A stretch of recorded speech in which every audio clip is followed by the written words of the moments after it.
Ma'asyiral muslimin yang dimuliakan Allah Subhanahu wa taala, tentu tidak ada kisah yang lebih baik dalam Al-Qur'an melebihi kisahnya para nabi dan rasul. Di dalam surah Yusuf, tepat pada ayat yang ketiga, Allah Subhanahu wa taala berfirman, "Nahnu naqussu 'alaika ahsanal qasasi bima auhayna ilaika hadzal Qur'an." Kami menceritakan kepadamu ya Muhammad kisah yang paling baik dengan mewahyukan Al-Qur'an kepadamu. Sebagian para ulama berselisih pendapat, dari sekian kisah para nabi dan rasul, mana kisah yang paling baik dari seluruh kisah para nabi dan rasul di dalam Al-Qur'anul Karim? Ada yang mengatakan bahwa kisah terbaik dalam Al-Quran adalah kisahnya Nabiullah Adam alaihi salatu wassalam, karena memang Adam adalah bapa pertama manusia. Ada juga yang mengatakan bahwa kisah terbaik dalam Al-Quran adalah kisah Ibrahim, karena Ibrahim adalah bapaknya para nabi, di mana setelah diutusnya Ibrahim tidak ada para nabi dan rasul kecuali dari keturunan Ibrahim. Ada yang mengatakan bahwa kisah terbaik dalam Al-Quran adalah kisahnya Nabi Musa. Alasannya karena hampir seluruh surat dalam Al-Quran secara umum ada petikan-petikan kisah Nabi Musa di dalamnya. Tetapi ada juga yang mengatakan bahwa kisah terbaik dalam Al-Quran, dan ini yang paling kuat wallahu alam, adalah kisahnya Nabi Yusuf alaihi salatu wassalam. Kenapa kisah Nabi Yusuf alaihi salatu wassalam dikatakan ahsanal qasasi, kisah terbaik dalam Al-Quran? Karena secara zahir ayat, dalam ayat ketiga dalam surah Yusuf, Allah mengatakan nahnu naqussu 'alaika ahsanal qasas, kami akan mengkisahkan kepadamu ya Muhammad kisah terbaik dalam Al-Quran. Dan ini terdapat dalam surat Yusuf ayat ketiga. Karena kisah Nabi Yusuf ini unik. Pada awal kisah bercerita tentang mimpi, pertengahan kisah mimpi lagi, dan akhir kisah mimpi lagi. Jadi awal, tengah, akhir cerita mimpi, dan tidak ada pada nabi-nabi yang lainnya. Walaupun ada beberapa kemiripan antara kisah Nabi Musa dengan kisah Nabi Yusuf alaihi salatu wassalam. Di antaranya adalah Nabi Musa alaihi salatu wassalam hidup di istana, Nabi Yusuf juga sama hidup di istana. Musa di istana Fir'aun, sementara Yusuf di istananya seorang pejabat tinggi Mesir namanya Al-Aziz. Kemudian yang kedua, Nabi Musa terpisah dengan ibunya, dan Nabi Yusuf alaihi salatu wassalam terpisah dengan siapa? Dengan bapaknya Yakub. Kemudian juga Nabi Musa alaihi salatu wassalam yang mengangkat anak siapa? Istrinya Fir'aun, Asyah bintu Muzahim. Satu di antara wanita terbaik dunia dari 4 wanita. Maryam bintu Imran, Khadijah bintu Khuwailid, Fatimah bintu Rasulullah sallallahu alaihi wasallam, kemudian Asyah bintu Muzahim, ibu angkatnya Nabi Musa. Lah Nabi Yusuf juga sama, diambil oleh siapa? Oleh Zulaikha, istri daripada Al-Aziz, pejabat tinggi Mesir. Jadi kerajaan Mesir itu di bawah raja ada gubernur-gubernur. Pemimpin gubernur itu namanya Al-Aziz. Jadi Al-Aziz itu di bawah raja Mesir. Pemimpin tertinggi setelah raja Mesir itu Al-Aziz. Lah yang meminta agar Yusuf dibeli ketika dijual oleh para pedagang adalah istrinya Zulaikha. Jadi ada kemiripan. Tetapi walaupun demikian ada perbedaan. Ada yang diunggulkan dalam satu kisah dan tidak dikisahkan di tempat lain. Tetapi secara zahir ayat, dalam ayat ketiga dalam surah Yusuf, maka Allah mengatakan bahawa surah Yusuf atau kisah Nabi Yusuf adalah ahsanal qasas, kisah terbaik dalam Al-Quran. Ini yang kita akan kisahkan. Ikhwatu fiddin, muliakan Allah subhanahu wa ta'ala. Kita tahu bahawa hajat kita sebagai manusia kepada diutusnya para nabi dan rasul itu sangat besar. Karena tanpa mereka para nabi dan rasul, mungkin kisah sudah tersesat jauh. Karena Allah subhanahu wa ta'ala tidak pernah menciptakan makhluk itu sia-sia. Manusia tidak pernah diciptakan begitu saja, habis diciptakan dibiarkan gitu, enggak. Tapi Allah subhanahu wa ta'ala utus kepada mereka para nabi dan rasul. Lah, para nabi dan rasul ada yang kita kenal nama-namanya, dan itu dicantumkan dalam Al-Quran. Jumlahnya berapa? 25 nabi dan rasul. 15 ataupun 18 nama nabi-nabi dan rasul itu tertera dalam surah Al-An'am, dan 7-nya tertera di beberapa surat dalam Al-Quran. Jadi jumlahnya 25 nabi dan rasul. Semua disebut secara nama. Tapi bukan berarti nabi berjumlah 25 nabi dan rasul, tidak. Nabi itu banyak. Makanya Allah subhanahu wa ta'ala mengatakan wa minhum, dan di antara mereka ada yang kami kisahkan, tetapi di antara mereka juga ada yang kami tidak kisahkan. Makanya ketika Abu Dzar, seorang sahabat Rasul, bertanya kepada Nabi SAW, kam adadul anbiya, berapa jumlah para nabi? Maka Nabi SAW menyebutkan jumlah para nabi 120.000, tetapi jumlah rasul hanya 315. Artinya banyak rasul yang diutus itu, para nabi yang diutus itu banyak. Cuman yang kita kenal hanya 25 nabi dan rasul, dan ini wajib kita imani. Satu saja kita beriman kepada seorang kufur dengan seorang rasul, maka sama kita mengkufuri semua para rasul. Makanya Allah mengatakan dalam Al-Quran, la nufarriku baina ahadin mir rusuli. Kita dilarang untuk membeda-bedakan para nabi dan rasul. Ma'asyiral muslimin yang dimuliakan Allah Azza wa Jalla. Lah, di dalam 25 nabi dan rasul itu ada rasul-rasul pilihan yang disebut dengan ulul azmi minar rusul. Dan ulul azmi itu dimulai daripada siapa? Nabi Nuh alaihi salatu wassalam, kemudian Ibrahim alaihi salatu wassalam, kemudian Nabi Musa alaihi salatu wassalam, kemudian Nabi Isa alaihi salatu wassalam, dan yang terakhir ditutup oleh kenabian Nabi kita Muhammad sallallahu alaihi wasallam. Itulah ulul azmi. Lah, yang pertama rasul diutus siapa? Nabi Nuh. Nuh adalah rasul pertama. Karena sebelumnya belum ada rasul. Nabi Adam bukan rasul, dia nabi. Kemudian setelah Adam ada Syith, dia bukan rasul, dia nabi. Setelah Syith ada namanya Idris, dia bukan rasul, dia nabi. Rasul pertama barulah Nuh alaihi salatu wassalam. Itulah rasul pertama. Lah, setelah Nuh alaihi salatu wassalam kemudian diutus kepada kaum yang tersebar kesyirikan pertama di permukaan bumi ini. Kemudian kaumnya dibinasakan kecuali Nuh dan orang-orang yang di perahunya. Maka kemudian setelah Nuh meninggal, dibangkitkan sebuah kaum yang disebut dengan Ad. Diutus kepada mereka siapa? Nabi Hud. Setelah Hud, kemudian bangkitlah sebuah kaum namanya Tsamud. Diutus kepada mereka siapa?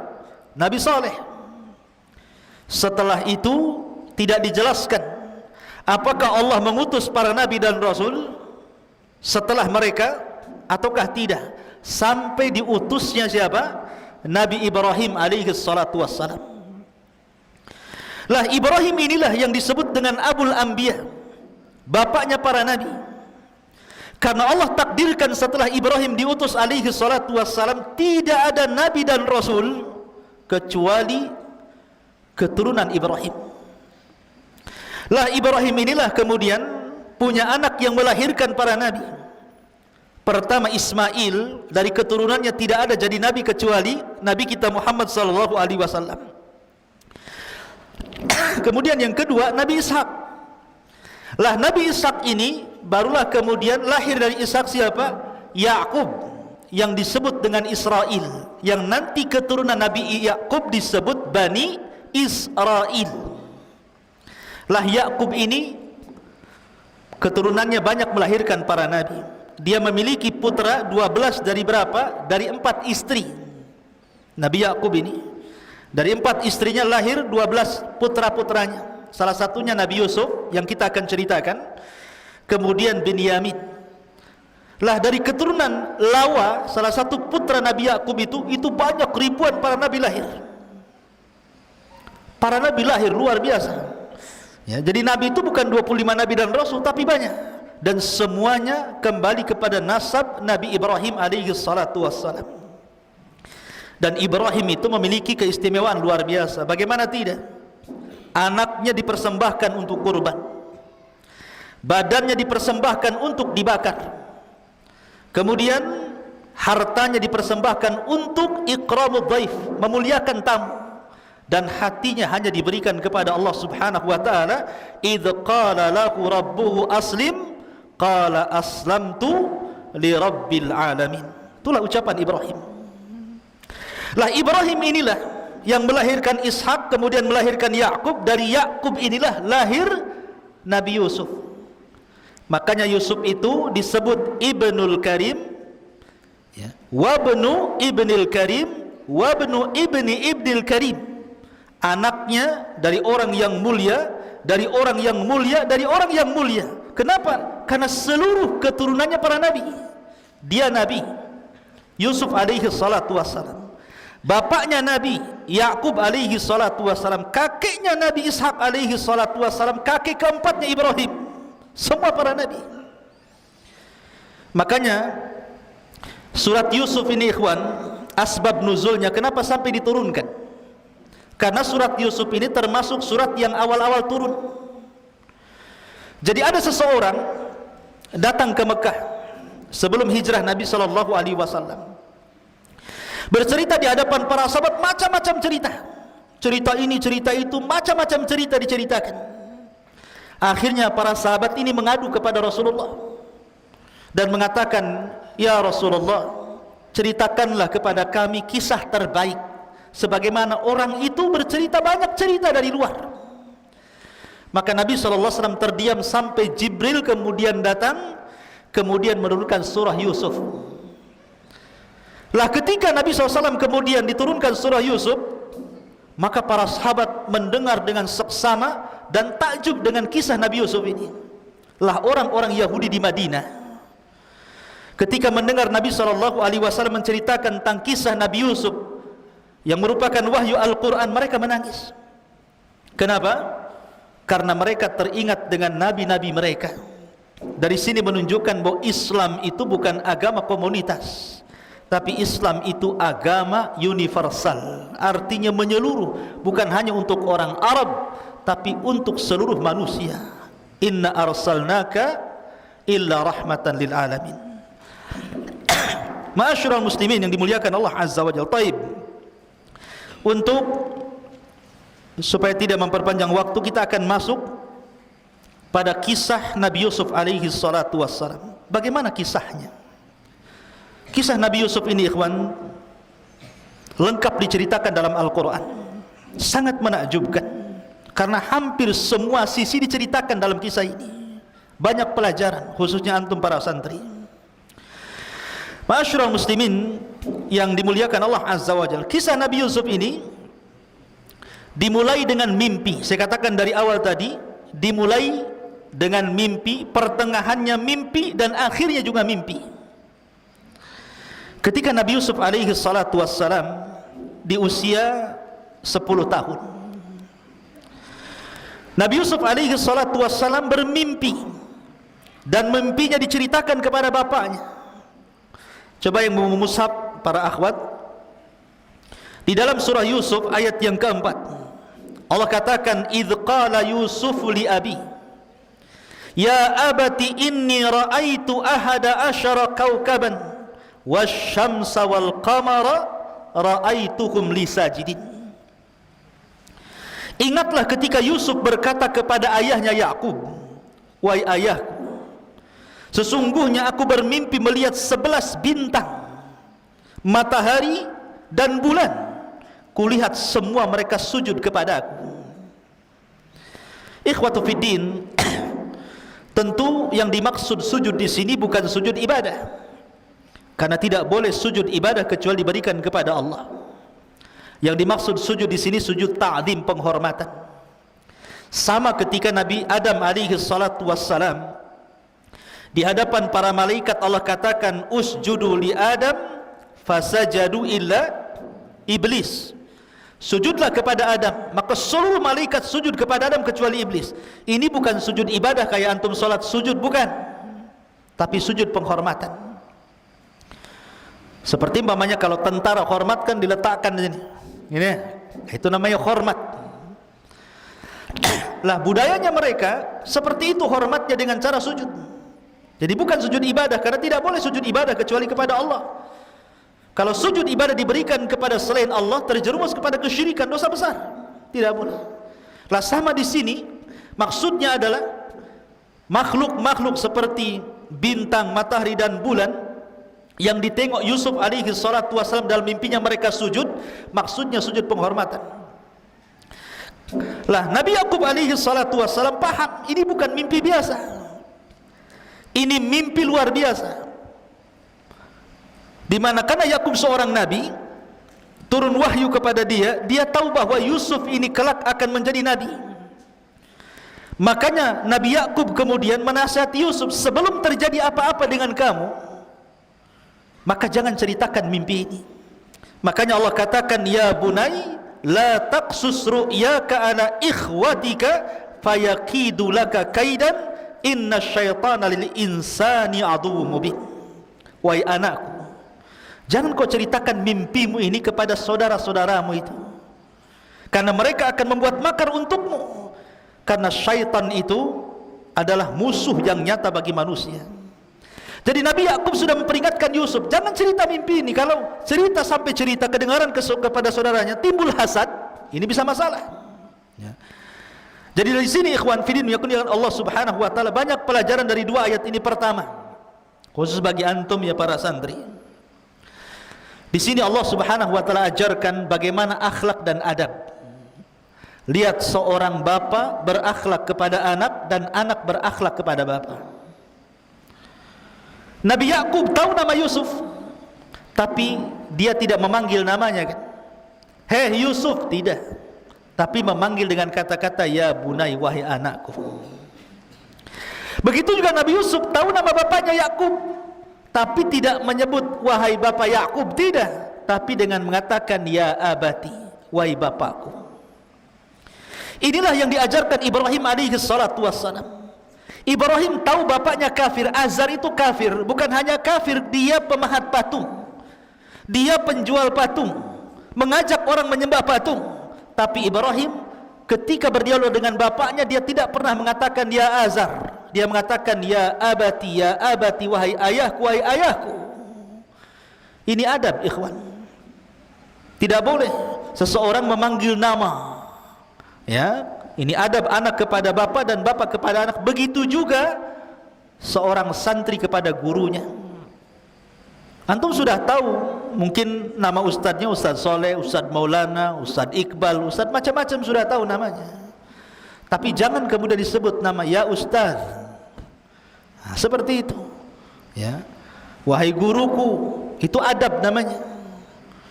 Walaupun hanya berbincang-bincang, mungkin ustadznya tidak ada. Bincang-bincang sama kawan gitu, payah itu Pak Soleh itu, nggak boleh begitu, ya. Tetapi, aduh, gimana Ustadz ini? Ustadz siapa? Ustadz Soleh, gitu. Begitu, ya. Itu adab namanya. Antum jangan kemudian sekesal apapun seorang santri kepada gurunya, tetap ada adab dalam penyebutan itu.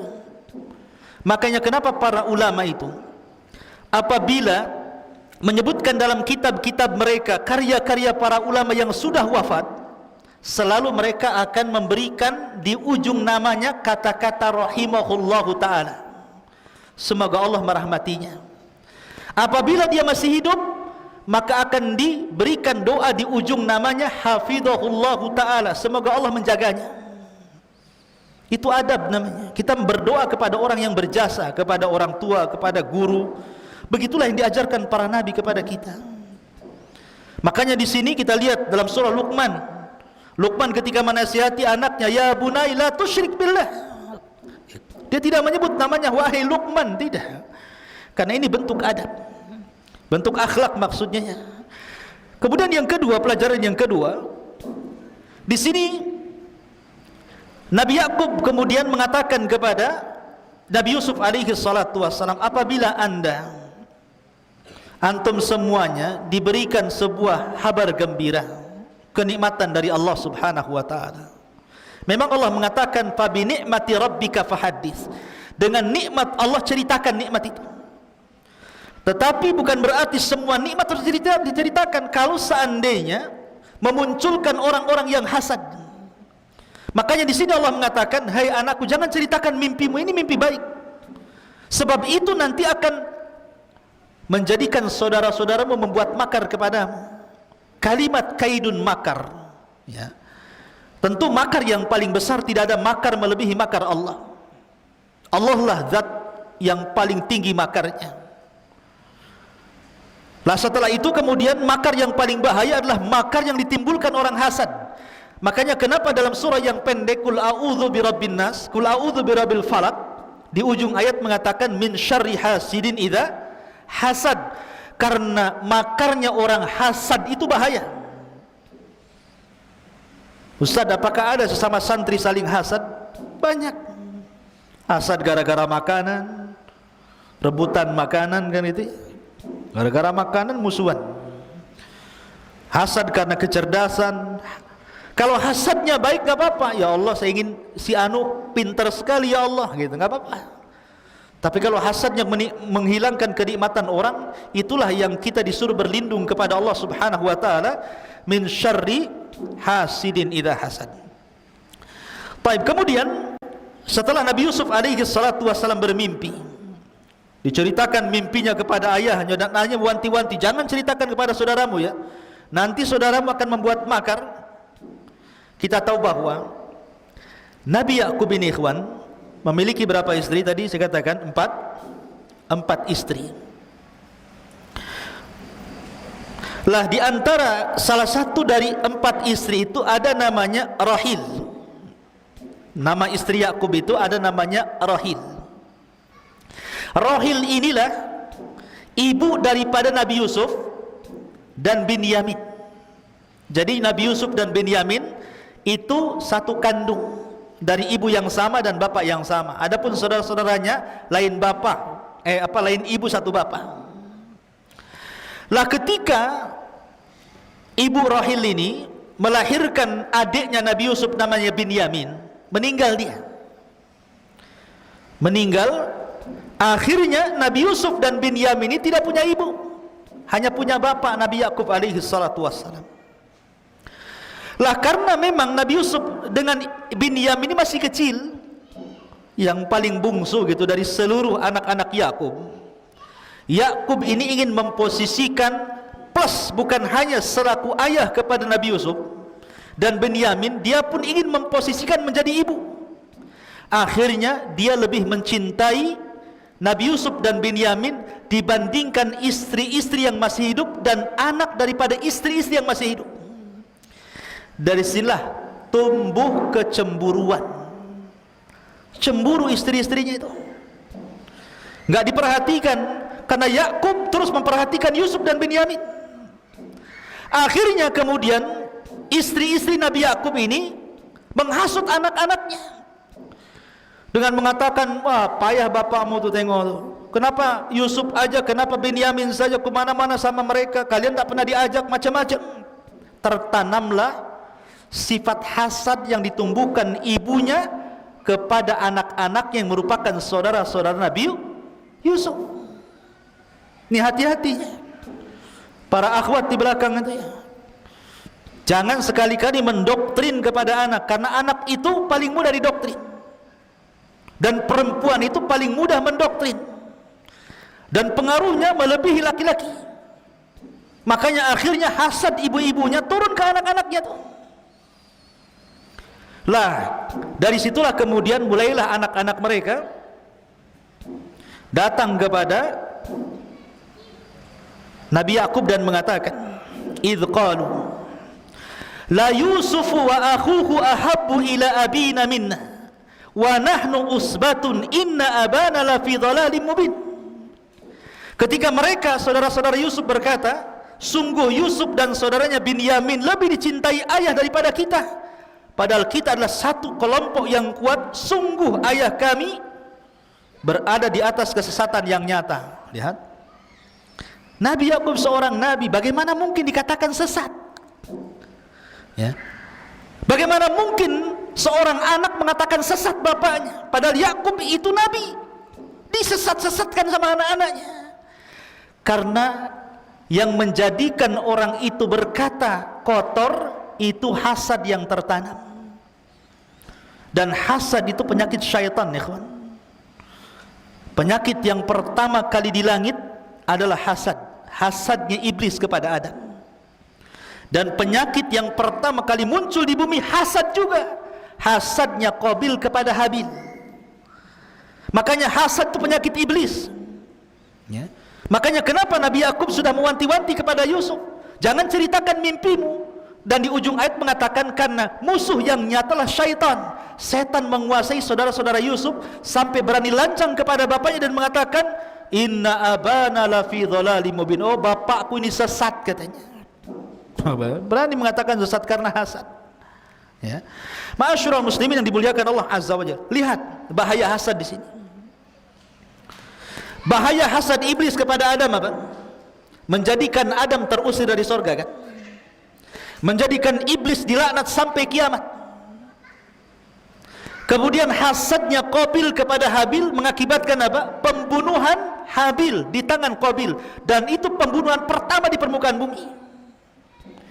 Adapun hasad saudara-saudara Yusuf kepada Yusuf, lihat Allah sebutkan dalam Al-Quran surah Yusuf ayat ke-9, "Uqtulu Yusuf awit rahuhu ardan yakhlu lakum wajhu abikum wa takunu min ba'dihi qauman salihin."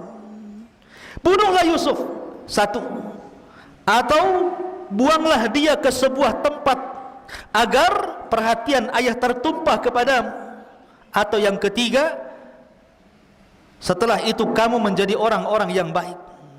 Jadi pertama suruh dibunuh, yang kedua suruh dibuang, yang ketiga apa? Ada yang berakal di antara anak-anak Yakub ini. Qala qailum minhum la taqtulu Yusuf. Janganlah bunuh Yusuf. Wa alquhu fi ghayabatil jub. Kita masukkan aja ke sumur. Yaltaqithu ba'dus sayyarati in kuntum fa'ilin. Biar nanti ada orang-orang musafir datang, mudah-mudahan diambil mereka, kemudian dibawa mereka pergi. Lihat, akibat hasad. Pertama, ide pembunuhan, bunuh saja Yusuf itu. Kemudian yang kedua, ide pembuangan. Kemudian yang paling ringan, idenya apa? Dimasukkan ke sumur. Semua bicara tentang nyawa. Dibunuh jelas menghilangkan nyawa. Dibuang ke padang pasir bisa kematian karena kehausan. Dibunuh, dilemparkan ke sumur, bisa saja di sumur ada ular, ada kalajengking, ada macam-macam, kan. Makanya Allah mengatakan ghayabatil jub. Kenapa dikatakan ghayabatil jub? Ghayabah itu artinya tidak terlihat. Ini bukan sumur kecil, bukan sumur 15 meter, 12 meter, bukan. Tapi sumur yang enggak tahu kedalamannya. Makanya Allah mengibarahkan dengan ghayabatil jub. Saking dalamnya enggak kelihatan. Coba bayangkan. Dan Yusuf 3 hari di situ. 3 hari dalam sumur yang gelap itu. Kalau seandainya saya kasih hadiah 50.000, antum uka-uka di sana, di siapa yang berani? Malam ke hutan Jabal Uhud sana. Jalan ke hutan sana. Ya, nanti pagi datang lagi ke sini. Siapa yang berani ngacung? Ustaz kasih 50.000, saya tambah 100.000, tambah jadi 500, tambah 1 juta. Nggak ada yang ngacung. Ustadz-ustadznya lah. Coba, itu loh di hutan ini. Yusuf dah sumurnya di hutan, masuk lagi ke dalam sumur itu 3 hari 3 malam dalam kegelapan itu. Anak umur 10 tahun. Yusuf ketika dimasukkan itu usianya berapa? 10 tahun itu. Subhanallah. Tetapi dalam riwayat, ketika Yusuf berada di sumur itu, karena itu pilihan terakhir saudara-saudaranya, mereka tidak jadi membunuh, mereka tidak jadi membuang, dan mereka memasukkan Yusuf ke sumur. Di dalam sumur itu Jibril datang.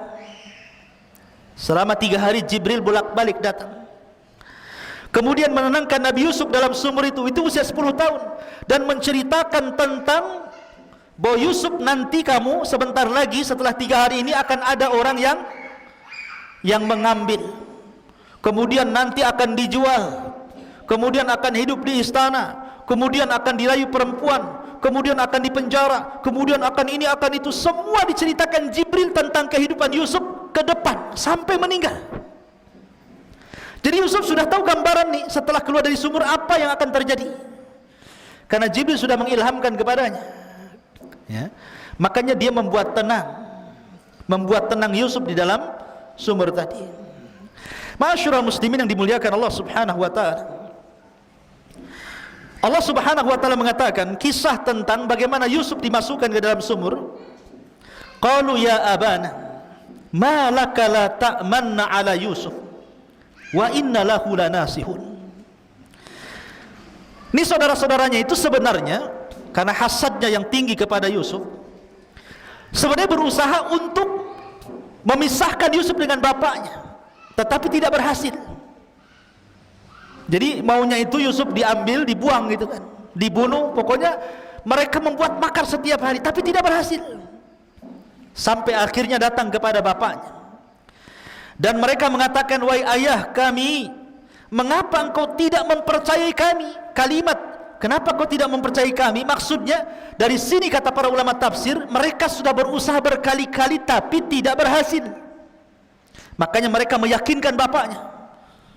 Bahasa kita apa? Masa nggak percaya dengan kami? Kasihlah Nabi Yusuf itu main-main bersama kami. Wa inna lahu lanasihun.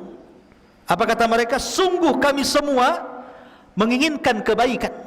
Lihat, sama persis seperti iblis.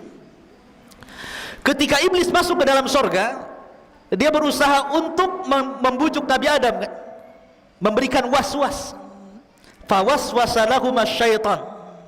Was-was, diberikan was-was setan agar Adam itu memakan buah larangan itu, tapi tidak berhasil. Sampai akhirnya iblis bersumpah, wa qasamahuma inni lakuma laminan nasihin. Maka iblis pun bersumpah di hadapan Adam dan Hawa bahwa dia mendatangi mereka hanya menginginkan kebaikan. Ya, ya. Jadi orang yang berbuat jahat itu tidak mungkin akan menampakkan kejahatannya, pasti akan menampakkan kebaikan. Lihat para penipu itu, mana ada penipu nampak tipuannya kan? Pasti akan diberikan kebaikan dulu. Makanya sebuah kebatilan, kata Syekh Shalih Fauzan, kalau ditampakkan 100% ditolak manusia. Tapi kebatilan itu kalau kemudian ada kebaikan di situ dan tercampur hak dan batil, barulah manusia menerimanya.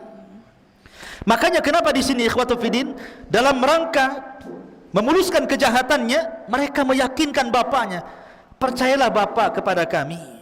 Kami ini tidak ingin apapun kecuali kebaikan kepada Yusuf. Arsilhu ma'ana ghadan yarta wa yal'ab wa inna lahu lahafidhun. Biarkanlah dia pergi bersama kami besok pagi agar dia bersenang-senang dan bermain-main dan kami bisa menjaganya. Jadi diyakinkan bapaknya itu. Sampai akhirnya bapaknya luluh. Mulailah kemudian mereka membawa Nabi Yusuf alaihi salatu wassalam bermain-main. Lah ketika itulah mereka merencanakan. Dari ketika itu mereka berangkat 11 orang. karena Benyamin masih kecil tidak diajak. Lah yang 10 orang ini membuat makar di tengah padang pasir. Bagaimana mencelakakan Nabi Yusuf alaihi salatu wassalam. Dan ketika itu saya katakan Yusuf alaihi salatu wassalam berusia berapa? 10 tahun. Sebagian mereka mengatakan bunuh saja, sebagian mereka mengatakan kita letakkan di padang pasir biar dia kehausan mati, dan sebagian yang berakal di antara mereka mengatakan biar kita masukkan Yusuf ke sumur biar ada para musafir dan mengambilnya entah berantah, dan yang penting dia tidak hidup bersama kami. Artinya di sini akhirnya sepakat seluruh saudara-saudaranya mengambil yang paling ringan. Di sini ada sebuah kaidah usul fikih, akhafu dhararaini, mengambil yang paling kecil madaratnya. Jadi mereka tidak membunuh, mereka tidak melempar ke padang pasir, tapi mereka mengambil yang paling ringan madaratnya, yang memungkinkan Yusuf itu bukan hanya ada kemungkinan mati, tapi juga ada kemungkinan hidup. Dan begitulah kaidah usul fikih ya. Jadi kalau ada dua perkara, yang satu madarat, yang satu madarat, maka ambillah yang paling kecil madaratnya. Harus seperti itu. Contohnya apa? Contohnya kita dihadapkan dengan 3 perkara.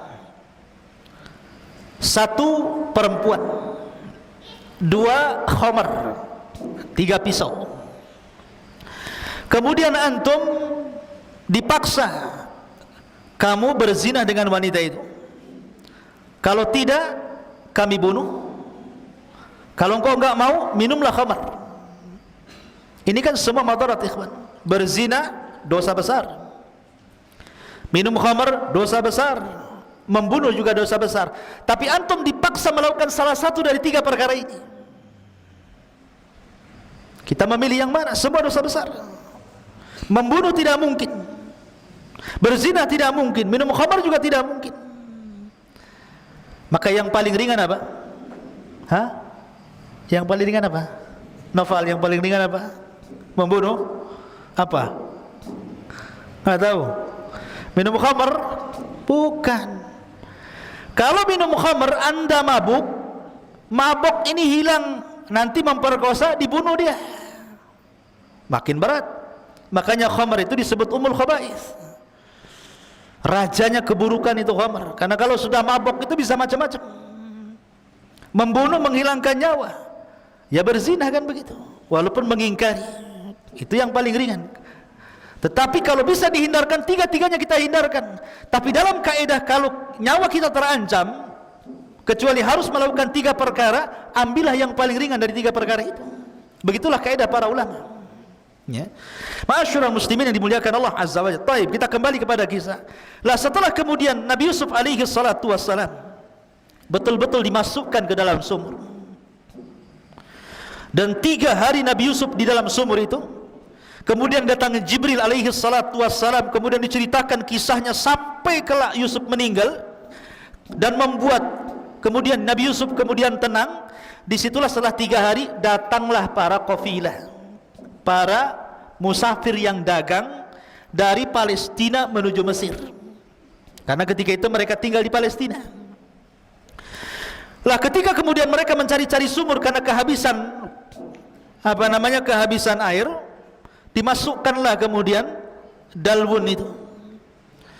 Lah Yusuf sudah diberitahu sama Jibril, nanti sebentar lagi setelah 3 hari pasti akan ada tambang dengan timba, kamu ambil saja tambang itu. Makanya kemudian ketika tiba-tiba datang tambang, langsung diambil, kemudian dia dinaikkan ke atas. Maka takjublah para musafir itu, kok bisa ngambil air dapat manusia? Kayak orang mancing, ya kan? Nggak dapat ikan, dapat celana dalam, ya kan? Kan ada itu yang salah sasar itu, ya kan? Jadi ini orang mancing itu, orang mengambil air, ternyata setelah berat disangka air sampai di atas kemudian manusia. Dan Nabi Yusuf alaihi salatu wassalam ikhwan adalah orang yang paling tampan. Sebagian ulama mengatakan bahwa Yusuf alaihi salatu wassalam itu diberikan separuh ketampanan Nabiullah Adam alaihi salatu wassalam. Separuh ketampanan Nabi Adam itu diberikan kepada Yusuf. Adam itu tampan, ya. Dan Adam itu bukan kera, bukan monyet, sebagaimana teori Darwin. Kamu tahu teori Darwin? Bahwa asal manusia itu dari kera, awalnya bungkuk, kemudian lahir lagi mulai tegak, jadilah antum. Jadi antum menurut teori Darwin itu berasal dari monyet hutan. Ya. Kita katakan teori ini bertentangan. Adam itu loh nabi yang paling ganteng. Separuh kegantengan Adam diberikan kepada Yusuf. Kita semua turunan Adam. Enggak apa-apa Darwin saya keturunan kera, biar dia monyet. Ya. Tapi kita bukan bangsa kera, kita bangsa manusia. Lah Yusuf diberikan separuh ketampanan Adam. Makanya ketika melihat anak kecil tampan gitu ya, senang tuh. Kemudian mereka mulai mengambilnya. Kemudian dibawalah mereka, perjalanan rupanya mereka mengarah ke Mesir. Sesampainya mereka ke Mesir, maka kemudian mereka pun menjual Nabi Yusuf alaihi salatu wassalam. Subhanallah, Allah subhanahu wa ta'ala mempertemukan Nabi Yusuf dengan pembeli yang akan mengangkat derajatnya. Ada seorang pejabat namanya Al-Aziz. Pejabat itu namanya Al-Aziz. Saya katakan tadi kerajaan Mesir itu dia dipimpin oleh seorang raja. Di bawahnya para gubernur. Lah para gubernur ini ada pimpinan gubernur. Lah pimpinan gubernur itu disebut Al-Aziz. Ada namanya Al-Aziz. Jadi dia posisinya di bawah raja. Dan Allah takdirkan dia tidak punya anak sama sekali. Akhirnya kemudian dia ingin memuliakan istrinya Zulaikha. Dengan cara apa? Mencari dan membeli budak-budak anak-anak. Maka berjalanlah Al-Aziz dengan Zulaikha ini ke pasar jual beli budak. Lah tiba-tiba dilihatnya ada anak kecil, tampan nih, pokoknya putih, mancung luar biasa.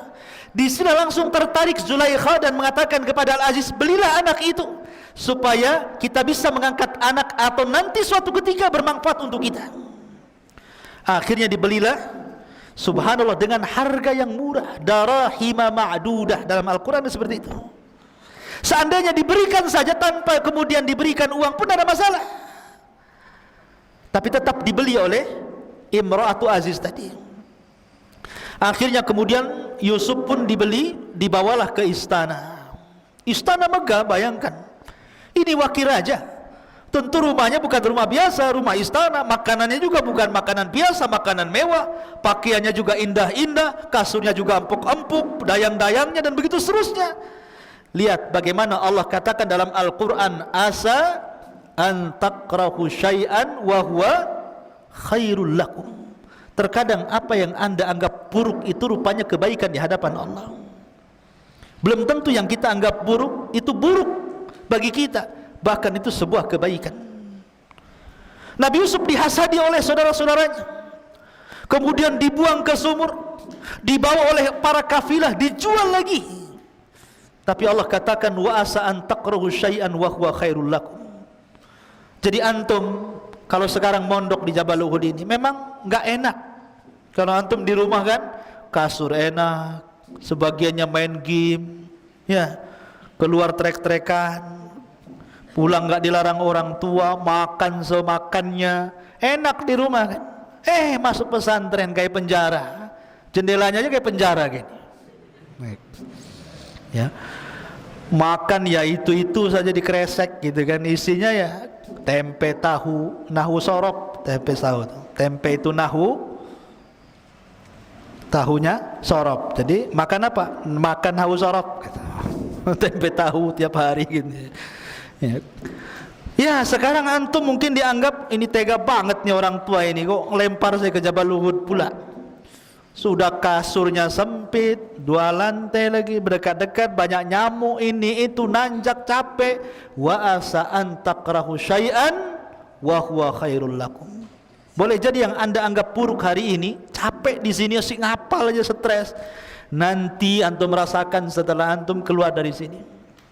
Dapat ilmu, Allah katakan dalam Al-Quran bahwa orang-orang yang akan diangkat derajatnya adalah yarfa'illahu alladhina amanu minkum walladhina utul ilma darajat.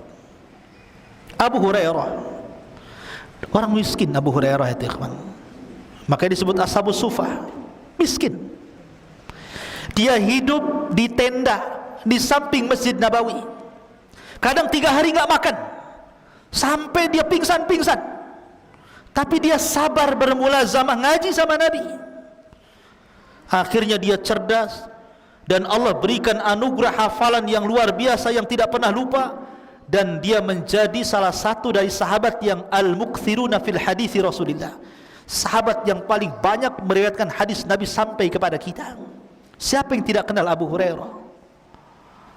Setelah kemudian Rasul meninggal, dia diangkat jadi gubernur, hartanya banyak, namanya melambung, sampai dia meninggal pun disebut-sebut namanya an Abi Hurairah radhiyallahu an Abi Hurairah radhiyallahu an. Siapapun yang membaca hadis Nabi dalam bab apa saja ada Abu Hurairah di situ.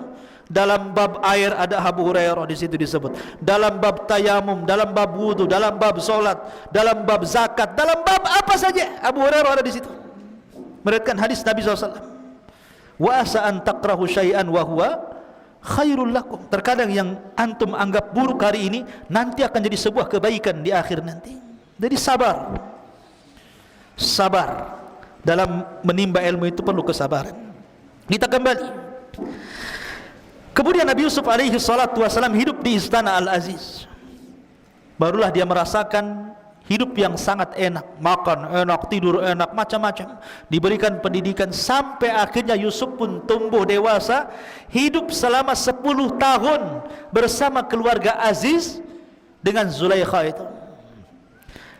Jadi ketika masuk umur 10 tahun, kemudian hidup di istana Al-Aziz 10 tahun, sekarang Yusuf usianya menginjak 20 tahun, sudah ganteng, sudah anak muda. Rupanya Zulaikha. Apa ini? Setelah Yusuf kemudian makin dewasa, ya, tidak sebagaimana kecintaan Zulaikha ketika Yusuf masih kecil, kecintaan seorang ibu kepada anak. Tapi setelah dia dewasa, karena bukan anak kandung, tapi seorang budak yang dirawat menjadi anak angkat, tumbuh rasa cinta seperti seorang anak muda kepada seorang gadis, atau sebaliknya, malah dia suka, mau selingkuh bahasanya. Lah Nabi Yusuf alaihi salatu wassalam ketika itu berusaha untuk menolak, berkali-kali Zulaikha itu merayu Yusuf, tapi Yusuf pemuda yang afif, menjaga dirinya. Nabi SAW bersabda, sab'atun yudhilluhumullahu fi dhillihi yawma la dhilla illa dhilluh. Ada 7 golongan yang akan mendapatkan naungan arsy Allah di hari yang tidak ada naungan kecuali naungan Allah. Salah satunya apa? Rajulun da'athu imra'atu dhata jamalin. Seorang laki-laki yang ditawarkan wanita yang cantik, penuh dengan karisma, kemudian mengajak berzina, tapi laki-laki mengatakan inni akhafullah, saya takut kepada Allah. Dia hindari perzinahan. Begitulah anak-anak muda yang menjaga diri. Yusuf ini seorang musafir, jauh dari keluarganya. Biasanya kan seorang musafir, kalau kita lihat di Batam ini kan banyak para perantau. Ada yang dari Jawa, ada yang dari Sumatera, Kalimantan, macam-macam, satu Indonesia tumblak di Batam ini. Seorang yang merantau itu biasanya lebih berani, karena jauh dari keluarga. Dia harus mengadu nasib. Makanya kalau para perantau itu jadi jahat-jahat sekali, kalau jadi baik-baik sekali. Kenapa dia bisa berbuat jahat? Karena jauh dari orang tua, jauh dari kampungnya. Kalau dia berbuat jahat, orang kampung tidak tahu, orang tuanya tidak tahu, ya. Artinya Yusuf ini kalau diajak berzina dengan wanita istri pejabat yang sangat cantik Zulaikha ini, memungkinkan, karena dia seorang musafir, jauh dari keluarga, orang nggak tahu siapa dia di situ. Tapi Yusuf dianugerahi oleh Allah Subhanahu wa taala jiwa yang afif, yang menjaga diri. Makanya ketika Zulaikha itu mengundang Yusuf ke kamarnya, kemudian berusaha, kemudian oleh Zulaikha dikunci seluruh pintu dan jendela. Bayangkan, tidak ada satupun jendela dan pintu kecuali dikunci. Kemudian Zulaikha membuka bajunya dan menawarkan diri, tapi Yusuf mengatakan, ma'adallah, aku berlindung kepada Allah, kalau bukan karena burhan dari Allah, tentu aku akan terjerumus kepada perbuatan yang sangat dahsyat, fitnahnya ini. Ikhwan, ada yang mengatakan Nabi Yusuf alaihi salatu wassalam ketika itu melihat patung. Jadi ada patung di rumah Zulaikha itu, karena ketika itu orang Mesir menyembah patung. Ya. Lah patung itu tersingkap dari tutupnya. Jadi ada penutup kemudian tersingkap penutupnya. Dia malu. Sebenarnya Yusuf itu secara naluri laki-laki dia pengen juga. Siapa yang tidak pengen? Ya. Dihadapkan kepada wanita yang sangat cantik, nalurinya itu pengen.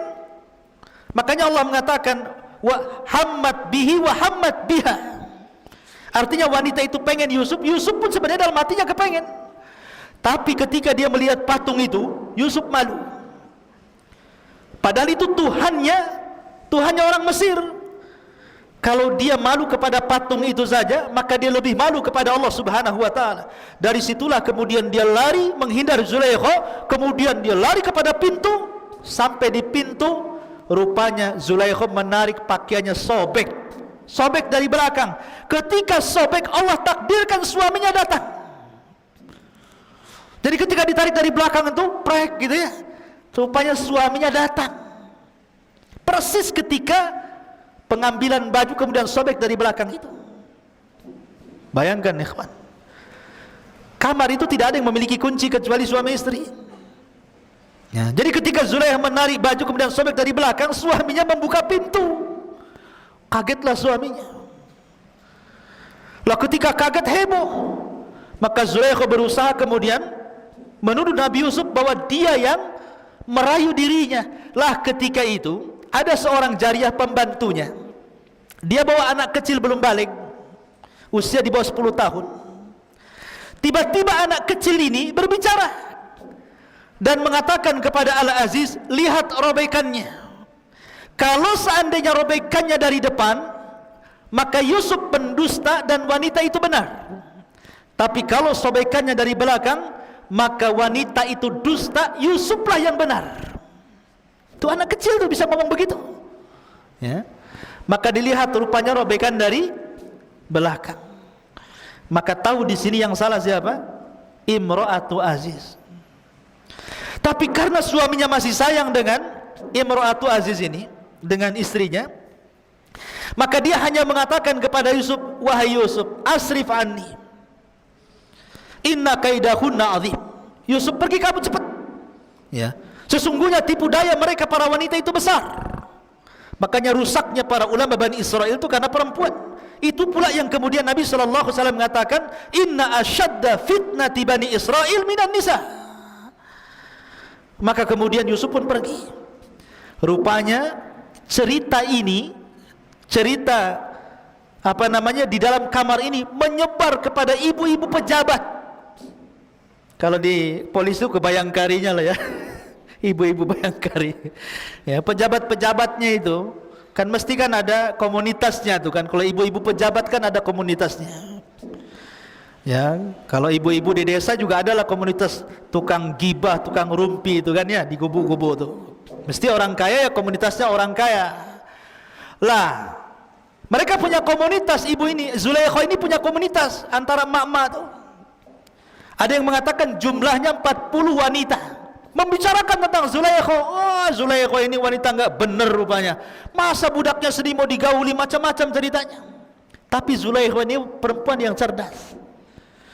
Ketika kemudian dia dibully, bahasa kita ya, nasib baik waktu itu belum ada handphone. Coba ada handphone di waktu itu, mungkin dari sebar itu di WhatsApp, di Google, di YouTube ya. Tapi zaman itu kan tidak tersebar, hanya tersebar di ibu-ibu pejabat saja ya. Akhirnya mereka menggunjing Zulaikha, direndahkan Zulaikha ini. Zulaikha cerdas, oh dia tidak tahu siapa Yusuf. Akhirnya Zulaikha pun mengundang mereka di rumahnya, disediakan macam-macam buah-buahan, disediakan pisau yang tajam-tajam untuk mengupas buah-buahan itu. Diundang untuk 40 istri-istri pejabat itu supaya makan di rumahnya. Wah, disediakan tuh. Datang istri-istri pejabat itu, masing-masing pegang buah dan pisau. Mereka tidak tahu apa ini maksud undangan ini ya. Dan Yusuf pun tidak tahu apa maksudnya. Ketika mereka masing-masing bawa pisau, di tangannya bawa buah, apa kata Zulaikha? kepada pembantunya, bukakan pintu itu biar Yusuf masuk kamari. Maka dibukalah pintu itu. Ketika Yusuf kemudian keluar, subhanallah, Yusuf ini ghaddul basar, tidak memandang wanita-wanita istri-istri pejabat yang cantik-cantik itu. Dia suruh berjalan saja sama Zulaikha, dia nurut saja karena dia budak masalahnya. Ya. Kalau enggak, maka akan dihukum.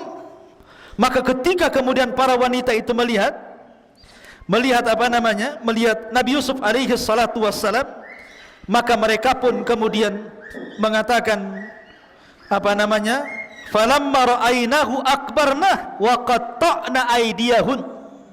Ketika mereka melihat Nabi Yusuf, akbarnah itu maksudnya takjub. Takjub itu maksudnya Nabi Yusuf berjalan, tetapi matanya tidak pernah melihat mereka, dia hanya nunduk saja. Beda dengan antum. Ya, kalau ke mall itu yang dipandang yang aneh-aneh. Ya. Betul-betul ghaddul basar. Makanya mereka mengatakan akbarna wa qatta'na aydiyahun. Kalimat qatta'na kalau dipotong, ini pisau umpamanya. Ini apa namanya? Kertas, pisau. Kalau satu kali apa namanya gini sobekan dengan pisau berarti qata'a namanya. Tapi kalau qatta' pakai tasdid berarti berkali-kali. Itu bahasa Arabnya. Jadi ketika dia pegang buah itu sambil lihat Yusuf itu dipotong-potong gitu tangannya itu. Subhanallah. Dan wanita-wanita yang memotong tangannya sambil melihat Nabi Yusuf yang ganteng itu tidak merasakan sakit sama sekali. Kenapa?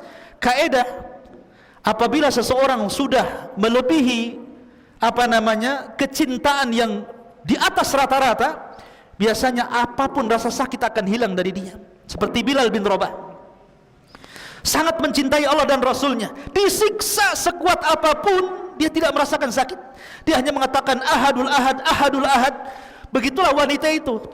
Dia melihat, tidak pernah melihat laki-laki ganteng yang paling ganteng. Bagaimana tidak? Yusuf diberikan separuh ketampanan Nabi Adam. Maka mereka mengatakan mahadha basyarun in hadha illa malakun karim. Oh, ini bukan orang, ini malaikat katanya. Ya, kan? Sampai mereka mengatakan seperti itu. Saking gantengnya nggak terasa memotong-motong apa nama ini tangannya sendiri. Lah disitulah kemudian baru Zulaikha tersenyum kepada mereka. Maka Zulaikha pun kemudian mulailah memaksa Yusuf agar melayani dirinya. Kalau tidak, saya akan penjarakan kamu. Tapi Yusuf tetap mengatakan as-sijnu ahabbu ilai. Penjara lebih aku cintai daripada melakukan perzinahan. Maka akhirnya kemudian Yusuf pun, karena Zulaikha ini wanita cerdas, dia mengatur urusan. Ini wanita-wanita sudah terfitnah dengan Yusuf sampai kemudian tangannya dipotong-potong. Maka para suami-suaminya ini berkumpul. Para suami-suami yang wanita-wanita terpotong-potong ini berkumpul. Kemudian mereka takut dengan Yusuf memfitnah istri-istri mereka. Akhirnya mereka sepakat untuk memenjarakan Yusuf. Lihat bagaimana kejahatan mereka. Bersepakat untuk memasukkan Yusuf ke dalam penjara. Maka akhirnya kemudian Yusuf pun dimasukkan ke dalam penjara atas ide Zulaikha, dan juga didukung oleh para suami-suami wanita itu, karena akan menjadi fitnah bagi para wanita. Maka dari sini kehidupan Yusuf berubah, ya, masuk lagi ke penjara selama 10 tahun. Lah ada kisah menarik. Raja itu punya zawak. Antum tahu zawak? Zawak itu dalam bahasa Arab, bahasa kita ini tukang nyicipin makanan, disebut zawak namanya. Jadi raja itu kan punya tukang masak sendiri, tukang pembuat minum sendiri. Kan sebelum masakan itu dikasih raja, ada yang cicipi, takut dikasih racun. Begitu juga minuman, kalau sebelum sampai kepada raja, maka tukang nyicipinya ini minum dulu, takut diberi racun. Lah Allah takdirkan zawak ini meninggal dunia. Yang tukang nyicipi itu meninggal dunia. Kemungkinan meninggal dunia karena diracun. Dan racun itu kemungkinan ada pada makanan atau pada minuman. Akhirnya ditangkaplah pembuat makanan dan pembuat minuman itu. Lah itu bertepatan ketika Yusuf masuk penjara. Makanya Allah mengatakan dalam Al-Quran, dalam surah Yusuf itu, maka Yusuf masuk penjara bersama 2 anak muda, masuk ke dalam penjara ya. Akhirnya kemudian Yusuf masuk nih, 3 orang Nabi Yusuf dan 2 orang yang berkasus itu, karena berencana untuk salah satunya meracuni Zawak tadi.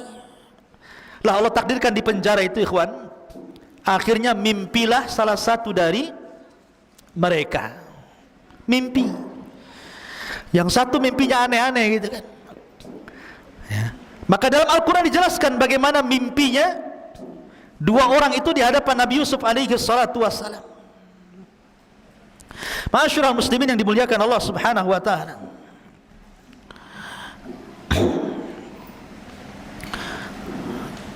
gimana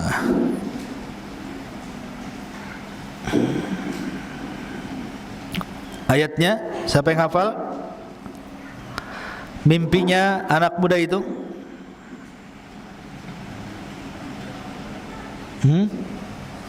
Santri? Yang keras. Iya, baca. Ayat ke-36.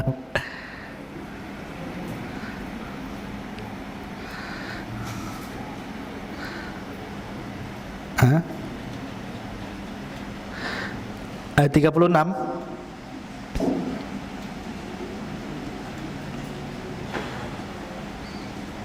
Baik, kita bacakan ya. Di antara mimpinya,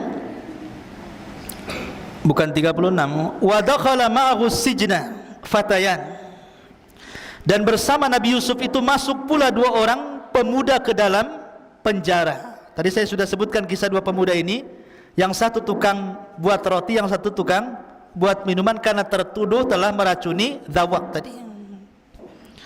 Qala ahaduhuma, berkata salah satu dari keduanya, inni arani a'siru khamran, wa qala al-akhar inni arani ahmilu fawqa ra'si khubzan ta'kulu at-tayru minhu nabbi'na bi ta'wilihi inna naraka minal muhsinin.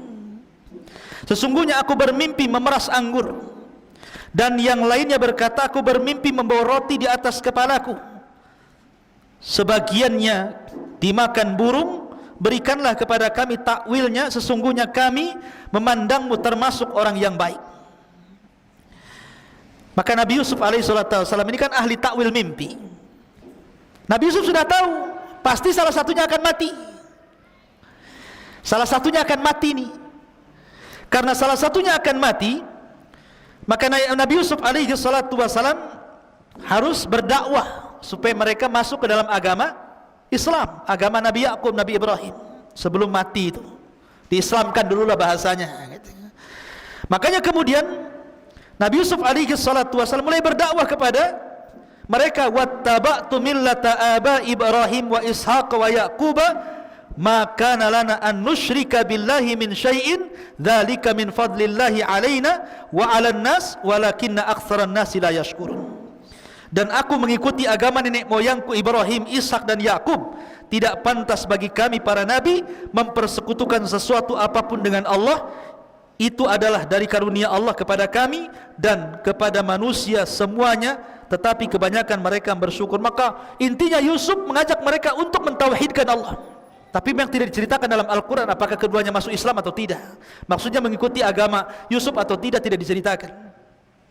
Tapi yang diceritakan adalah ketika keduanya kemudian diloloskan dari penjara, maka Nabi Yusuf alaihissalam ketika itu mengatakan kepada salah satu dari yang akan diselamatkan, tidak akan mati, nanti kamu cerita kepada raja tentang kasusku, aku akan ceritakan kasusku, kamu cerita kepada raja, mudah-mudahan raja mengampuniku. Maka yang ditakwil akan selamat itu, ya, saya akan ceritakan kalau sampai di istana. Akhirnya keduanya dipanggil. Setelah kasusnya kemudian disidangkan dan terbukti rupanya salah satu yang berikan racun, lah rupanya yang meracuni Zawak yang suka mencicipi makanan raja itu siapa? Tukang pembuat roti. Adapun tukang pembuat minuman khamar itu bebas karena dia tidak meracun.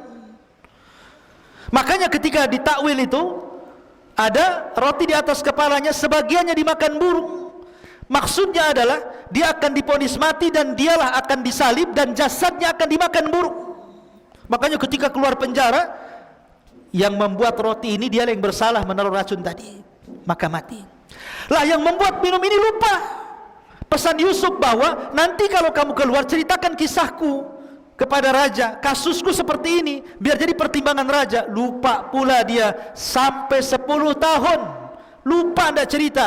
Terpaksa Yusuf hidup di penjara berapa? 10 tahun. Orang nggak bersalah masuk penjara 10 tahun dia di penjara, Nabi Yusuf tuh. Ya, subhanallah. Lah baru setelah itu ketika ada kasus mimpinya raja, raja ini bermimpi. Mimpinya itu saja. Setiap malam itu lagi mimpinya, itu lagi mimpinya. Dia ceritakan mimpinya kepada para penasihat. Itu hanya bunga-bunga tidur saja. Itu hanya lewat saja. Tapi raja penasaran karena mimpinya bukan sekali tapi berkali-kali. Apa mimpinya? Qala al-maliku inni ara sab'a baqaratin siman ya'kuluhunna sab'un ijab wa sab'a sumbulatin khudrin wa ukhar yabisat ya ayyuhal mala'u aftuni fi ru'yaya in kuntum lirru'ya ta'burun. Raja berkata kepada para pemuka kaumnya, sesungguhnya aku bermimpi melihat 7 ekor sapi betina yang gemuk dimakan oleh 7 ekor sapi betina yang kurus. Harusnya kan terbalik ya. Harusnya yang kurus dimakan yang gemuk ya. Ini yang kurus makan yang gemuk pula kan gitu. Kan aneh jadinya. Kemudian 7 tangkai gandum yang hijau dan 7 tangkai lainnya yang kering dijadikan satu. Ini maksudnya apa? Wahai orang yang terkemuka, terangkanlah kepadaku takwil mimpiku ini jika kalian ahli takwil. La ikhwatu fiddin, ketika itu pelayannya yang suka membuat khamar kepada raja itu kan membawa minuman tuh. Cerita dia. Baru ingat itu kisah Nabi Yusuf di penjara itu bahwa dia pun mengenal ahli takwil dalam penjara. Dulu aku juga ditakwilkan mimpinya. Maka ceritalah pada raja, ada sebenarnya orang ahli takwil mimpi, tapi di penjara. Karena dia pernah mentakwil mimpiku. Maka sang raja kemudian penasaran, kalau begitu utuslah seseorang, panggil dia kemari. Akhirnya kemudian dipanggillah orang itu kepada penjara. Maka Nabi Yusuf alaihi salatu wassalam mulai menakwilkan mimpi itu, bahkan takwilnya sangat mengkhawatirkan karena akan terjadi kelaparan. Yang kuat memakan yang lemah, akan terjadi kelaparan di mana-mana. Macam-macam ditakwilkan Nabi Yusuf alaihi salatu wassalam. Kemudian orang ini mengatakan, kalau begitu maukah kau datang denganku menuju raja? Kau ceritakan hal itu kepada raja. Tapi Nabi Yusuf mengatakan tidak. Kalau aku harus mentakwilkan mimpi raja, ada satu syarat. Selesaikan kasusku dulu. Ya. Bagaimana Yusuf alaihi salatu wassalam menyelesaikan kasusnya. Dan ini kenapa kemudian Allah buat lupa orang yang suka buat minuman untuk raja itu, supaya Yusuf keluar dari penjara bukan karena pertolongan orang, tapi betul-betul Allah yang menolongnya. Taufik dari Allah Azza wa Jalla. Makanya Yusuf sengaja di penjara sampai 10 tahun. Hikmahnya adalah supaya Yusuf tidak ditolong manusia, tapi Allah langsung yang menolong dengan memberikan jalan keluar, dan itu pertolongan terbaik.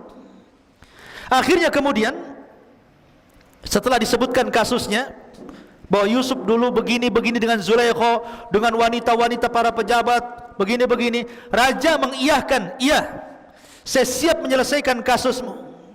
Akhirnya dipanggillah wanita-wanita itu yang dulu memperdayakan Yusuf alaihi salatu wassalam, dipanggil satu-satu, dikumpulkan di kerajaan, sampai akhirnya Zulaikha ngaku bahwa dia yang salah. Maka raja pun marah dan suami Zulaikha pun marah.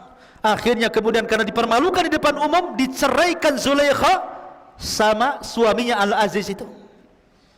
Dan wanita-wanita yang lain juga diceraikan suami-suaminya. Dan itu sebuah balasan dari Allah, al-jaza'u min jinsil amal. bahwa balasan itu sesuai dengan amalannya. Jangan kira seseorang melakukan kebaikan ataupun keburukan kecuali pasti ada balasan keduanya. Tidak cepat maka lambat.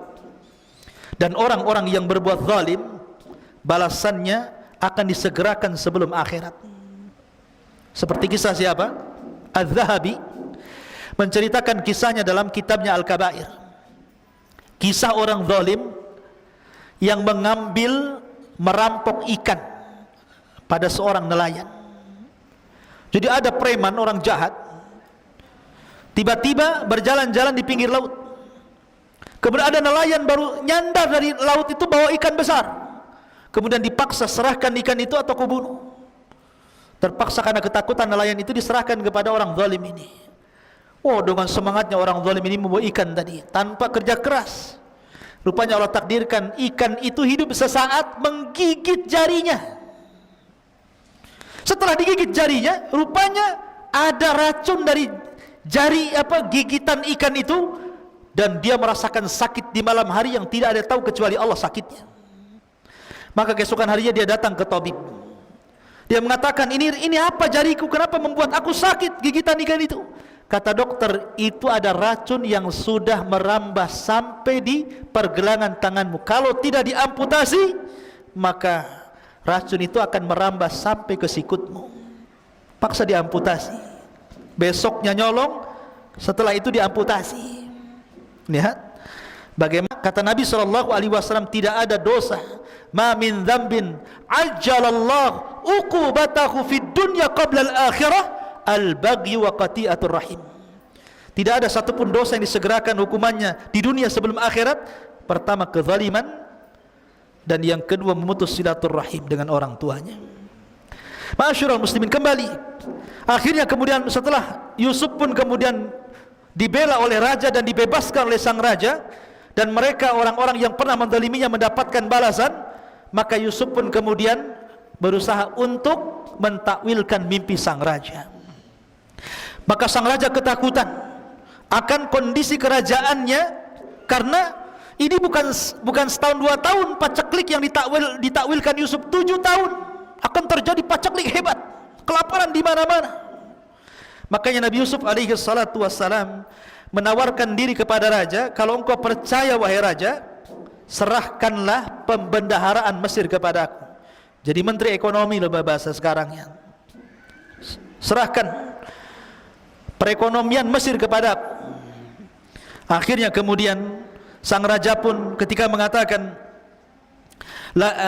falamma kallamahu qala innakal yaum ladaina makinun amin, ya. Kemudian sang raja pun percaya Yusuf, diangkatlah jadi bendaharawan Mesir. Maka Yusuf mulai membuat siasah politik. Bayangkan, oh dia sekarang jadi orang kepercayaan raja. Lihat, memang terkadang orang itu susah-susah dahulu kan. Mulai dari dihasadi keluarganya, dibuang ke sumur, dijual, dimasukkan ke penjara. Subhanallah, ini kan keperitan hidup semuanya. Dan di endingnya Yusuf menjadi seorang menteri kepercayaan raja, menyelamatkan Mesir, diberikan fasilitas paling tinggi. Maka kemudian Yusuf pun mulailah berpolitik.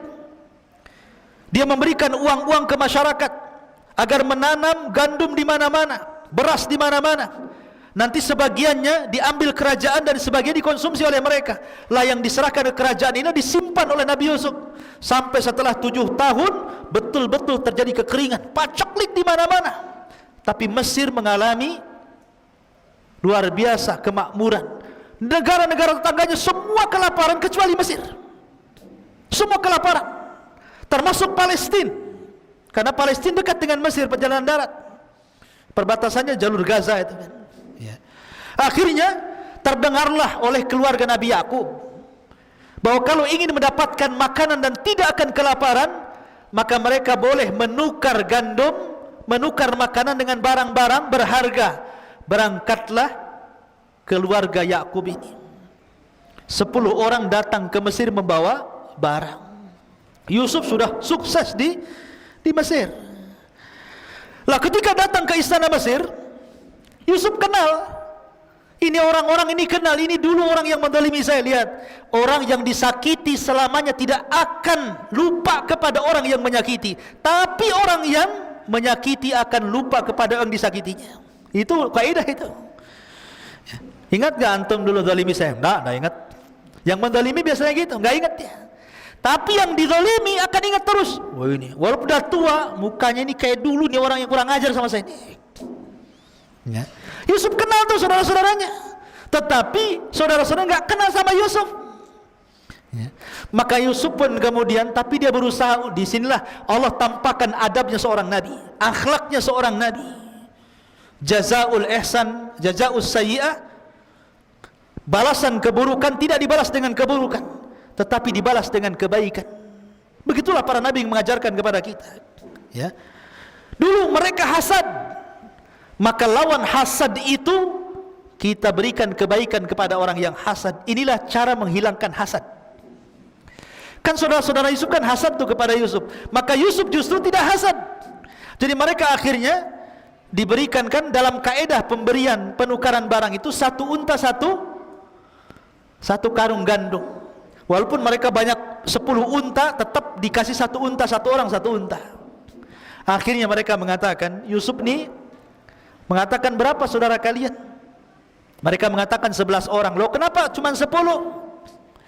Benyamin maksudnya saudaranya gak dibawa. Kenapa cuma 10? Besok-besok kalau kamu datang, ajak yang ke-11-nya. Kalau engkau tidak ajak, kami tidak akan kasih gandum lagi. Untuk kebaikanku, kata Yusuf, nih gandumnya, setiap satu unta satu karung, nih saya kembalikan semua barang berharganya.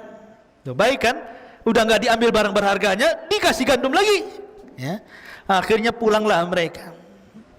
Sampai di Palestina berjumpa dengan Nabi Yakub. Nabi Yakub itu pantang makan yang haram, pantang makan pemberian orang, tidak mau dia.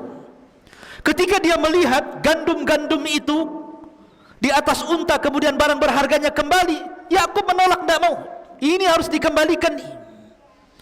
Saya tidak mau, kecuali kalau barang-barang berharganya memang sudah diterima oleh Mesir, mereka dapat makanan, nggak apa-apa. Ini enggak, makannya dikasih, barangnya dikembalikan. Kata Yakub, saya nggak mau makan, kecuali ditukar dengan barang berharga. Akhirnya mereka mengatakan, tidak wahai ayahku. Mereka minta syarat. Kalau kami harus kembali ke Mesir, adik kami Benyamin harus diajak. Kalau enggak lengkap 11, mereka akan menolaknya. Nabi Yakub teringat dengan Yusuf.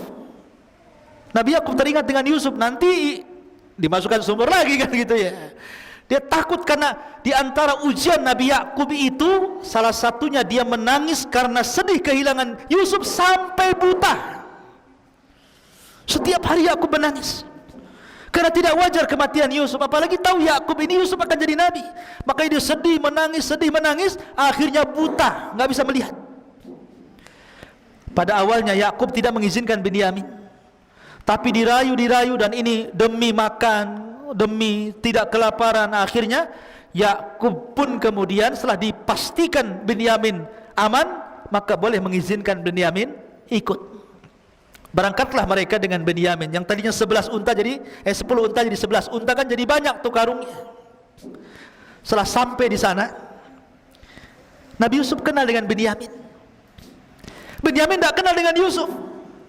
Akhirnya kemudian oleh Nabi Yusuf dipisahkan tuh dari kawan-kawannya, dimasukkan ke dalam kamar. Kemudian Yusuf baru bercerita bahwa dia adalah Yusuf. Wah, senanglah Benyamin karena berjumpa dengan saudara sudah lama, bertahun-tahun tidak berjumpa.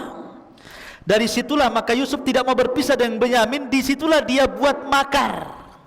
Dia ngomong sama Benyamin, nanti sebelum kau pulang, nanti kendaraanmu akan saya kasih barangku. Nanti kau akan dituduh mencuri. Nanti kalau kamu dituduh mencuri, kamu tidak akan pergi lagi ke Palestina dan kamu akan hidup bersama saya di sini. Betul, dibuat siasat seperti itu. Setelah barang-barangnya kemudian ditukar dengan gandum, kemudian orang-orang ini sudah mau kembali ke Palestina. Sebelum masuk sampai gerbang saja, para penjaga teriak, ada barang yang hilang, ada barang yang hilang, barangnya Malik hilang. Akhirnya penjaga pun menutup gerbang, kemudian memeriksa semua bawaan 11 saudara Yusuf ini. Dicek semuanya. Ya. Rupanya yang bawa barang ada siapa, Ben?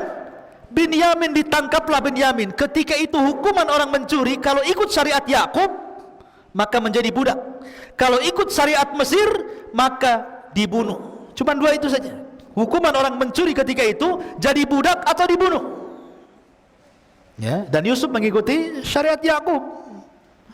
Akhirnya kemudian mereka pun meminta-minta agar jangan menahan Binyamin, karena mereka sudah berjanji kepada bapaknya untuk mengembalikan Binyamin. Ya, karena kan Nabi Yusuf bersiasat supaya mereka tahu ya bagaimana susahnya Nabi Yusuf dulu.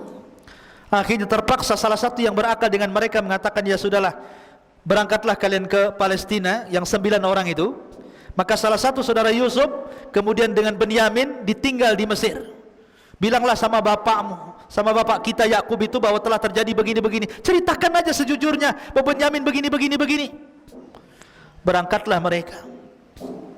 Sampai di Palestina, Yakub gak percaya, karena dia sudah pernah melakukan kejahatan kepada Yusuf dan tidak pulang. Sekarang Binyamin tidak pulang lagi. Kalian apakan Binyamin? Bahasanya seperti itu kan.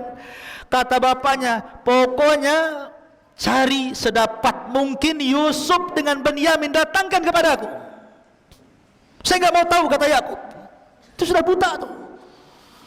Saya enggak mau tahu, saya enggak mau menerima perkaran. Sekarang kalian pergi lagi, datangkan Binyamin dan Yusuf kepada aku. Akhirnya sudah panik ini anak-anaknya. Terpaksalah berangkat lagi mereka ke Mesir, menceritakan tentang kondisi ayahnya begini. Akhirnya Yusuf mengatakan, ya sudah, kalau begitu bawalah Binyamin bersama kalian dan berikan pakaianku kepada ayah kalian, pakaian raja, berikan pakaianku kepada ayah kalian. Akhirnya berangkatlah orang ini kembali Palestina membawa Binyamin. Ketika sampai kemudian di Palestina, pakaian itu diberikan kepada Nabi Yakub. Tiba-tiba Yakub mencium bau Yusuf. Kemudian diciumnya baju itu, sampai akhirnya Allah takdirkan yang tadinya buta menjadi melek, sembuh butanya dari pakaian Nabi Yusuf itu. Dan setelah kemudian Yusuf alaihi salatu wassalam mengundang mereka semua untuk ke Mesir. Maka dibawalah seluruh keluarga Nabi Yakub dan 11 saudaranya, istri-istrinya, anak-anaknya, cucu-cucunya, semua diboyong ke Mesir. Dan subhanallah, disinilah takwil mimpi yang terakhir, bahwa apa yang ditakwilkan oleh ayahnya, bahwa kelak maksudnya 12 bintang itu sujud kepada diriku, maksudnya 12 saudaranya. Akhirnya mereka menjadi orang-orang yang mengikuti Yusuf alaihi salatu wassalam. Dan Yusuf ada kesamaan dengan Rasulullah. Nabi ketika Fatu Mekah, dia melihat orang-orang yang pernah membunuh para sahabat, yang pernah mencaci maki, yang pernah menghinanya. Tapi Nabi tidak balas dendam kecuali kepada orang-orang tertentu. Nabi hanya mengatakan, idhabu fa antumut tulaq, pergi kalian kumaafkan. Maka Yusuf pun sama, mengatakan kepada saudara-saudaranya, la tasriba alaikumul yaum yaghfirullahu lakum wa huwa arhamur rahimin. Tidak ada celaan hari ini, Allah sudah ampuni dosa-dosa kalian, dan Allah zat yang maha pengasih di antara seluruh maha pengasih. Akhirnya mereka hidup di Mesir menjadi sebuah komunitas. Yakub pun kemudian meninggal dunia, maka lahirlah dari putra-putra Yakub, keturunan Yakub, yang kemudian disinilah cerita berawal kisah Bani Israel. Karena Bani Israel berkembang di Mesir sampai kepada cerita Fir'aun dan begitu seterusnya. Itulah di antara kisah terbaik dalam Al-Quran, kisah Nabi Yusuf alaihi salatu wassalam. Sebagai gambaran kisah, antum bisa baca Al-Qurannya, nanti akan nyambung dengan kisah yang saya kisahkan. Dan mudah-mudahan kedepannya kita membuat kajian rutin, entah seminggu sekali, ya, membahas ilmu-ilmu penting supaya menjadi bekal antum ketika pulang berdakwah di masyarakat. Mudah-mudahan ada manfaatnya. Subhanakallahumma bihamdika asyhadu an la ilaha illa anta astaghfiruka wa atubu ilaik. Allahu ta'ala alam. Assalamualaikum warahmatullahi wabarakatuh.